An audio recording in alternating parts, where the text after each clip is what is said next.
Franchement, la chaleur, c'est dur, hein. Franchement, c'est pas facile, les gars. C'est pas facile. Bonjour les cocos, la pêche ou pas? Alors, j'ai une petite confession à vous faire. Enfin, c'est pas vraiment un secret, parce que je pense que certains d'entre vous l'ont déjà remarqué.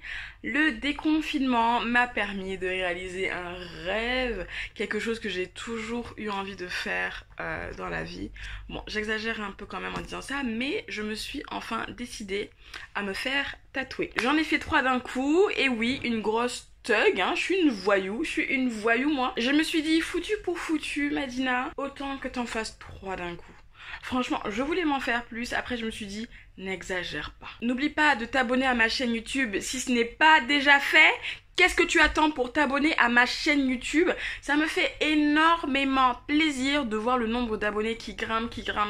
J'ai hésité à faire une vidéo dessus, mais comme moi-même en faisant des recherches, je me suis posé pas mal de questions sur le sujet. Je me suis dit que cette vidéo pouvait être d'utilité publique et si jamais vous avez envie de vous faire tatouer et que vous avez envie de regarder une vidéo assez sympa, eh bien cette vidéo, elle est là pour vous. Pendant plusieurs années, je me suis posé énormément de questions sur la cicatrisation, sur l'avant, sur l'après, sur le pourquoi du comment, mais aussi et surtout sur les tatouages sur peau un peu plus foncée parce que honnêtement, j'ai entendu beaucoup de choses en 10 ans de recherche et j'ai décidé de vous apporter le maximum de réponses sur la cicatrisation, sur la douleur, sur les soins, etc. etc. Si vous avez envie d'avoir un tatouage dans les prochains mois, restez, cette vidéo c'est celle qu'il vous faut. Je pourrais pas vous expliquer pourquoi j'aime les tatouages, c'est comme ça, j'aime les tatouages, j'ai toujours aimé les tatouages, je peux pas vous expliquer pourquoi. C'est un acte qui permet vraiment d'inscrire dans sa chair quelque chose qui compte pour nous et je trouve ça très fort comme symbolique. J'ai décidé que derrière chaque tatouage, j'allais avoir une petite histoire à raconter, quelque chose vraiment de symbolique qui s'y cache derrière. L'autre chose, c'est que le tatouage, ça permet de s'affirmer. C'est une façon de dire au monde, c'est mon corps, j'en fais ce que je veux, c'est pour la vie et alors c'est moi, c'est mon corps, c'est moi qui gère. Donc derrière le simple fait de se dessiner quelque chose sur le corps, il y a cet aspect un peu plus psychologique, un peu plus spirituel. Je vais pas vous convaincre d'aimer les tatouages, c'est comme les gens peuvent pas me convaincre de ne pas aimer le tatouage. Enfin, avant c'était un peu comme ça. J'ai eu des personnes qui m'ont dissuadé, qui m'ont dit mais tu te rends compte et tout, c'est des gros malades, ils viennent avec des aiguilles, tout ça. Je me suis fait mais ouais. Première chose à savoir avant d'aller plus loin, le tatouage, ce n'est pas une chose à prendre à la légère. Réfléchissez bien avant d'en faire un. Ne le faites surtout pas sur un coup de tête. Faites des tatouages qui ont une signification pour vous, une taille pas trop grosse, surtout si c'est votre premier. Réfléchissez bien à l'emplacement, au motif, bref. Posez-vous plein de questions. Depuis que je suis adolescente, j'ai toujours su que j'allais me faire tatouer. Un jour, quand, quoi, comment, franchement j'en savais rien, je savais que j'allais être tatouée. Quand j'étais au lycée, j'avais du coup dessiné un truc qui ressemble pas mal à un tatouage que je me suis fait faire du coup. Je vous mets la photo là, que vous puissiez voir. Et je m'étais dit en fait que si dans 10 ans, j'aime toujours autant l'idée de ce dessin et le tatouage en lui-même, je risquais de moins le regretter les années d'après. Et maintenant c'est chose faite. Donc c'est un tatouage que j'ai dessiné quand j'avais 13-14 ans. Aujourd'hui j'ai 23 ans et je viens juste de me faire tatouer et c'est tellement fort en fait de se dire que 10 ans plus tard, la personne que j'étais en étant au collège ou au lycée, au final je suis un peu la même et j'arrive toujours à aimer la même chose, donc c'est juste fabuleux. Après j'ai pas pris trop de risques, ce tatouage là c'est mes origines, c'est là d'où je viens, enfin moi je suis énormément fière d'être africaine. Comme je vous dis, c'est personnel, c'est simplement mon humble avis. Pour être sûr de ne pas regretter un tatouage, surtout si vous le faites jeune, trouvez-lui une signification. Beaucoup de personnes ne sont pas d'accord avec cette vision-là, ils disent non mais moi un tatouage, faut juste que ça soit beau. Ok, mais l'être humain évolue et change d'avis. Pour les miens, j'ai pris des symboles simples auxquels je pense pouvoir m'identifier du moins dans plusieurs années et c'est ce qui m'intéresse, c'est ce que je voulais et c'est ce que je pense faire pour mes prochains tatouages. Quand vous commencez à faire vos recherches pour trouver un tatoueur, il faut vous demander quel style vous aimez. Les lignes épaisses, les remplissage, les couleurs, les pointillés, ce qu'on appelle le dotting, le néo-traditionnel, le traditionnel, les lettres, les tatouages tribaux, les tatouages japonais. Et en fait, chaque tatoueur va avoir plus ou moins sa spécialité. Dans le tatouage, c'est un artiste avant tout. Pour ma part, j'aime ce qu'on appelle les fine lines et les motifs géométriques. Donc avec très peu de zones sombres, très aérées, très géométriques. Je n'aime pas du tout la couleur. J'aime pas du tout les tatouages en aquarelle, en pastel, j'aime pas ça du tout. Concernant le motif, j'avais des idées très précises de ce que je voulais. J'ai envoyé des images, j'ai envoyé mon croquis au tatoueur qui les a retravaillés avec son style un peu, et voilà. Ce que je vous conseille, c'est de suivre différents tatoueurs sur Instagram, de voir les inspirations sur Pinterest. Dès que vous voyez un truc qui vous intéresse, allez-y, enregistrez. Si jamais ça ne suffit pas, dessinez votre tatouage, faites un croquis, voilà, moi c'est ce que j'avais fait. Surtout, ne choisissez pas votre tatoueur en fonction du prix. Regardez ce qu'il fait sur Instagram, regardez les avis, les commentaires, regardez s'il a l'air sérieux et tout ça. Le prix, j'en parlerai plus tard, pour moi c'est le facteur le moins important pour la prise de décision concernant le tatouage. Moi, mon tatoueur du coup, je l'ai trouvé via une amie qui venait de se faire tatouer, et j'ai vu en fait qu'il faisait plein de trucs assez fins, il faisait des trucs assez fins que j'aimais bien, géométriques, enfin un style assez simple. Après, moi j'ai fait des tatouages assez simples, donc je pense que la plupart des tatoueurs pourraient le faire. Pour les autres, je pense que je vais creuser un peu plus, mais pour celui-là, du coup, c'était une pote qui venait de se faire tatouer. J'ai vu le gars sur Instagram, je lui ai parlé, donc je lui ai dit ce que j'aimais, il m'a dit ouais, c'est possible et tout, et puis voilà, c'est comme ça qu'on a fait. Une fois que vous êtes mis d'accord sur le motif, l'emplacement, la taille, c'est au tatoueur de vous dire son prix en fonction de tous ces éléments. Honnêtement, ne négociez pas le prix d'un tatouage. Il y a le coût du matériel stérile, le temps, le talent du tatoueur, la location du salon, enfin les gars, c'est pas rien, tu vois. C'est comme si vous achetiez une œuvre d'art que vous allez avoir à vie. Autant y mettre les moyens, surtout que c'est sur le corps. Il y a des prix de base pour un tatouage, pour amortir les coûts du matériel, que vous fassiez un point, un rond ou un arbre. Ce prix va dépendre de la réputation du tatoueur, de son salon et la vie dans laquelle vous vous faites tatouer. Par exemple, à Paris, comptez minimum 60 €, 80 € pour un petit tatouage du style le triangle tout pourri que j'ai sur mon poignet mais que j'adore à mort. En province, c'est un peu moins cher pour le coup. J'ai décidé d'en faire plusieurs en même temps. J'ai donc fait 3 tatouages en même temps. Comme il n'y a qu'un seul set de matériel qui est utilisé, vous amortissez les coûts du tatouage. Il vous compte le tatouage de base et ensuite vous allez payer un peu en plus en fonction du motif. Maintenant, je vais vous présenter mes petits tatouages. Je pense que c'est important. J'en ai un. Donc j'ai un petit triangle ici. C'est le dernier que j'ai fait du coup à la séance. Elle a fait en 10 minutes. Ensuite, du coup, j'ai ce petit cœur là, mais il est tellement ridicule les gars, mais je le kiffe. C'est un avion dans un cœur. Du coup ça c'est mon plus gros tatouage. C'est la carte de l'Afrique, enfin vous voyez pas, mais c'est la carte de l'Afrique du coup dans une boussole. C'est ce que j'ai dessiné et c'est mon bébé à la vie, à la mort. Le cœur m'a duré 10 minutes pour le faire. La cheville, ça a duré un peu plus longtemps. C'était à peu près 20 minutes. 20 minutes, je pense, 20 minutes. Est-ce que ça fait mal un tatouage? Je vais vous répondre en toute franchise. Ça dépend. Ça dépend de la zone, ça dépend de votre état général, de la taille du tatouage, mais surtout de vous. On n'est pas égaux face à la douleur. Après, statistiquement, il y a des zones qui font plus mal, là où la peau est plus fine, là où vous n'avez pas forcément beaucoup de graisse. Sur la cheville, donc ma carte, j'ai pas eu mal. J'ai pas eu plus mal qu'une épilation électrique, voilà. Franchement, c'est passé crème. Je noterais au niveau de la douleur 3 sur 10. Sur les côtes, j'ai senti que mon corps vibrait, mais c'était pas désagréable, c'était une sensation genre on me secouait, tu vois, c'était pas désagréable. Je peux pas vous décrire. Sur les côtes, c'est super chelou. Et sur le poignet, ce petit triangle que je juge absolument ridicule, mais que j'adore, il m'a fait bon sang, mais de bonsoir, mais tellement mal, mon gars. Bon, après, j'exagère. Comparé aux deux autres, vu que c'est celui-là que j'ai fait en dernier, je m'attendais à un truc un peu chill, tu vois, parce que j'avais pris la confiance, je me suis dit, ça va, la cheville t'as géré et tout, les côtes t'as géré, le poignet, ça va te faire quoi? tu parles, enfin ici la peau elle est super fine, vous n'avez pas forcément beaucoup de gras, beaucoup de muscles ici, vous avez les vaisseaux sanguins, beaucoup de terminaisons nerveuses ici, enfin je pense. Du coup honnêtement j'ai eu un peu mal, ça a chauffé, ça a même un peu saigné. Vous pouvez voir qu'il y a même une ligne qui est un peu plus épaisse parce que comme j'ai saigné, l'encre s'est diffusée et tout, bref. Au niveau de la douleur, franchement le poignet je mettrais peut-être 5 sur 10 parce que ça allait, ça picotait, c'était juste que comparé aux autres, c'était un peu plus désagréable, mais ça allait. Et sur les côtes, franchement, ça m'a pas choqué en fait sur les côtes, franchement ça m'a pas choqué de ouf. Et franchement la douleur de celui-ci m'empêchera pas d'en refaire un autre, absolument pas.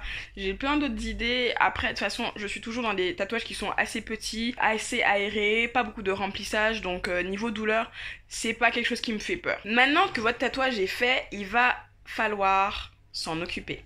Pour tous les gens qui n'aiment pas se mettre de la crème, ça va être compliqué pour vous parce que quand on se tatoue, il va falloir se beurrer comme une tartine avec de la crème pour que votre tatouage reste bien hydraté et pour faciliter la cicatrisation. Les crèmes les plus connues pour le soin du tatouage contiennent plein de substances toutes plus dégueulasses les unes que les autres et c'était juste pas possible que je me tartine avec pendant 3 semaines. Voilà, le tatouage est fait. Maintenant, qu'est-ce qu'on fait? Eh bien, on s'occupe de son tatouage.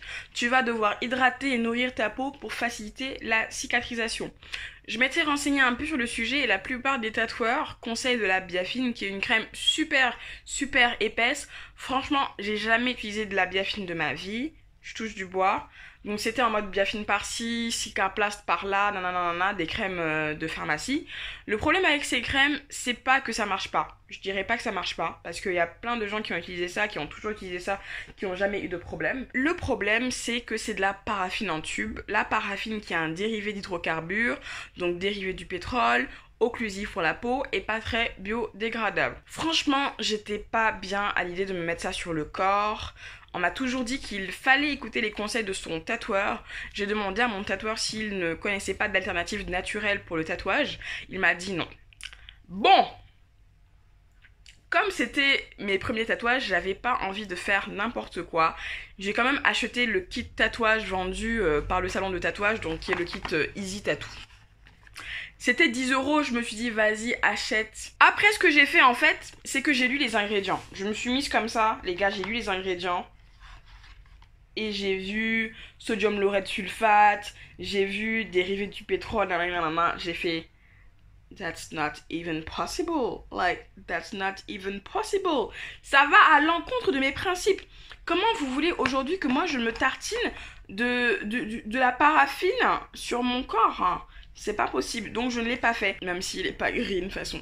Donc moi ce que j'ai fait, c'est que j'ai commencé à me renseigner, donc en amont du coup, j'ai lu pas mal de blogs de tatoués green, j'ai pris des conseils à gauche à droite, j'ai fait ce qu'il fallait pas faire. J'ai pas écouté les conseils du tatoueur. I'm a bad girl guys. Franchement, faites pas forcément ce que j'ai fait. Parlez-en à votre tatoueur. Suivez les conseils de votre tatoueur. Je décline toute responsabilité si il vous arrive des douilles.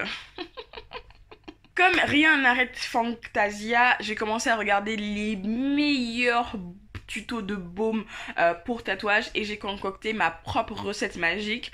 Ce que j'ai mis à l'intérieur, des tas de bonnes choses, comme dirait le professeur Utonium dans les Super Nanas. T'as vu la ref ou pas? Donc j'ai mis de l'huile de coco pour ses vertus antibactériennes, j'ai mis du beurre de karité parce que je m'en fous partout et que ça sert à tout, parce que c'est un baume protecteur, enfin c'est juste génial. J'ai mis du beurre de mangue qui est un peu comme mon beurre de karité, enfin je le kiffe et que j'avais un pot en rab qu'il fallait que j'utilise. J'ai mis de l'huile de rosier muscat pour son effet protecteur, régénérant de la peau. J'ai mis de l'huile de calophylle qui est très bien pour la cicatrisation et j'ai mis de l'huile essentielle de lavande aspic qui est également très bien pour tout ce qui est problème de cicatrisation, etc. Que j'ai appliqué du coup 2 fois par jour, donc je me lavais le matin, je lavais du coup les tatouages le matin, je mettais un peu de mon baume, je mettais du coup ça également le soir sur peau nettoyée. Et pour nettoyer le tatouage, j'ai pas non plus acheté un savon spécial, ce que j'ai fait de toute façon naturellement, comme j'utilise beaucoup de produits bio, des produits assez clean, ce sont des produits dont la composition est vraiment super correcte, super top. Moi ce que je faisais, fait et j'avais pris les conseils d'une vendeuse de chez Mademoiselle Bio qui était tatouée et tout ça. Je lui ai demandé, je lui ai fait comment t'as fait et tout ça. Elle m'avait dit qu'elle avait utilisé que de l'huile de coco et qu'elle se nettoyait le tatouage avec son gel intime. Du coup, j'ai nettoyé mon tatouage avec mon gel intime. C'était un gel intime super doux de chez Mademoiselle Bio du coup que j'adore et c'est un truc vraiment super doux qui moussait pas beaucoup. Franchement la peau elle était nettoyée mais sans vraiment l'agresser et moi je le voyais, la peau elle était pas sèche. Donc ça je l'ai fait pendant une semaine 15 jours. Après j'ai commencé à les laver avec mon gel douche classique. Pour que le tatouage soit full cicatrisé, il faut attendre 2-3 semaines en général en fonction de la taille et l'emplacement du tatouage. Pendant ce laps de temps, en fait, une croûte va se former et partir au fur et à mesure. Et honnêtement, moi j'avais aucune idée qu'il allait avoir cette croûte là. Je l'ai su mais vraiment juste avant de me faire tatouer parce que je savais vraiment pas comment ça allait se passer. Vous allez avoir cette croûte qui va se former, c'est normal. Évitez d'avoir vos tatouages qui frottent quelque chose. Portez des habits amples en coton pendant ce temps de préférence. Pendant ces 2 semaines, vous allez voir que votre tatouage va paraître un peu plus pâle, un peu terne. Et encore une fois, c'est tout à fait normal. C'est l'encre qui s'imprègne dans votre peau et l'excès qui va être rejeté. Tout le monde m'avait dit ouais tu vas voir, ça va démanger de fou. Vraiment quand ça cicatrise, tu vas vouloir te gratter. Franchement, j'avais peur parce que moi, j'ai tellement peur de me gratter. J'avais tellement peur de me gratter et de gâter mon tatouage. Déjà, c'est une plaie ouverte, il y a les risques d'infection, de gâter un peu le dessin, etc. Aucun des 3 tatouages ne m'a jamais gratté en 3 semaines de cicatrisation. Franchement, je me suis posé des questions, mais avec les produits que j'utilisais, avec mon baume que j'ai fabriqué, avec mon nettoyage, franchement, j'ai pas eu de problème une seule fois. La cicatrisation, je l'ai pas sentie. Franchement, c'est passé crème. Pendant la phase de cicatrisation, du coup, on évite les bains pour éviter les infections. Pas de piscine, pas de mer, pas de lac, pas de baignade, voilà, en tout genre. Et on évite surtout le soleil. On protège ces petits bébés du soleil avec une crème solaire indice 50. Moi, du coup, depuis que je me suis tatouée, j'ai toujours un mini pot de crème solaire dans mon sac parce que je me dis bah on sait jamais, le soleil de toute façon il est partout, donc quand je vois que je m'expose au soleil je me tartine un peu de crème solaire. Le soleil de toute façon c'est pas le meilleur ami de votre tatouage et ça peu importe l'âge du tatouage. La plupart du temps, on vous conseillera de vous tatouer en hiver à cause de la température et surtout parce que vous avez moins de chances d'aller à la piscine ou à la mer. C'est une théorie qui se tient. Enfin, oui, je suis d'accord. Je me suis tatouée il y a 2 mois, donc en juin, il faisait 30 degrés, je pense ce jour-là, et je savais que j'allais pas aller à la mer ni à la piscine dans les semaines d'après parce que j'avais pas de vacances de toute façon. Est-ce que je regrette de m'être tatouée en été? Absolument pas, parce que ça m'a permis de mettre des habits amples. Enfin, franchement, je pouvais mettre des shorts, je pouvais mettre des pantalons amples, je pouvais mettre des robes, des jupes, chose que j'allais pas pouvoir forcément mettre en hiver. J'allais devoir mettre des pulls, j'allais devoir mettre des collants, enfin des jeans et tout ça. Donc bon, l'un dans l'autre, c'est vraiment à vous de voir quel moment vous va le plus pour faire votre tatouage. Et pour finir, est-ce qu'un tatouage sur peau noire, c'est si différent que sur les autres peaux? Oui et non. Ça va vraiment dépendre de votre carnation, parce que c'est une question de mélanine, etc. etc. J'avais discuté du coup avec le tatoueur qui était assez mat de peau, c'était un sud-américain. Il m'avait dit que sur les peaux mates et métissées jusqu'à ma carnation, il n'y a pas de quoi s'interroger.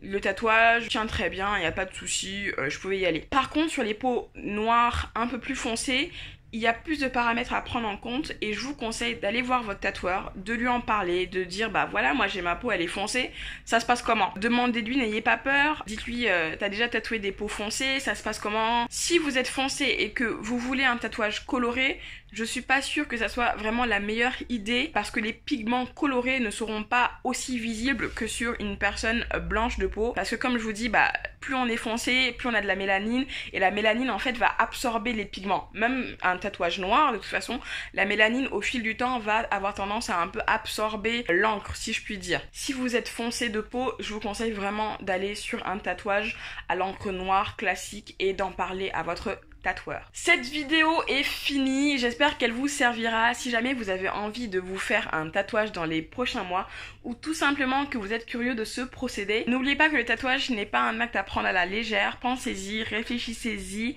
parlez-en autour de vous, assurez-vous que l'idée est la bonne. Si tout ça est checked, allez vous faire tatouer. Bon sang, ça fait tellement de bien après. Franchement, mes tatouages c'est mes bébés, c'est comme mes petits enfants, enfin je les chouchoute, je les regarde, ça te rappelle de super bons moments. Enfin moi la séance de tatouage franchement j'ai kiffé. Si vous avez des questions, n'hésitez pas à me laisser en commentaire, prenez soin de vous. Et on se dit à très bientôt et je vous fais de gros bisous.